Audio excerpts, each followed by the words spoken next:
much. We heard from Gareth Williams' sister, Kerry Soob. She was just describing really the sort of guy that he was, how she remembers her brother.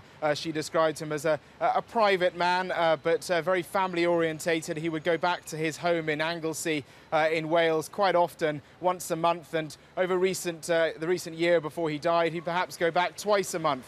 So she was describing him really as that sort of man. I mentioned that he actually worked for GCHQ up in Cheltenham, the government's listening post, if you like, but he was on secondment down in London at MI6, just over the river from where he lived in Pimlico. And she was talking about that, and she suggested perhaps he wasn't very happy with this secondment, and he had in fact decided, applied to have it cut short, and he was due to be heading back to Cheltenham to his old job just a month after he died. She talked a little bit about that, and I'll read you a quick clip of what she said. She said he disliked office culture, post-work drinks, flash car competitions and the rat race. He even spoke of friction in the office. But she did all this really as a sort of anecdotal testimony, really. She was describing what he had told her in those trips back to Anglesey and on trips that she'd made back down to his flat in Pimlico. She was also asked about clothing that was found after his death in his flat,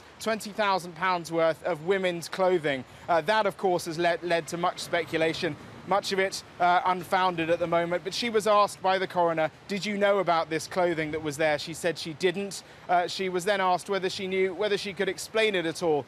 She said that perhaps it belonged to someone else, perhaps it was a collection or something. She knew that he was into fashion. He had a very deep interest in fashion, and we heard today that he used to go to plenty of fashion shows, and he was also attending a fashion course part-time.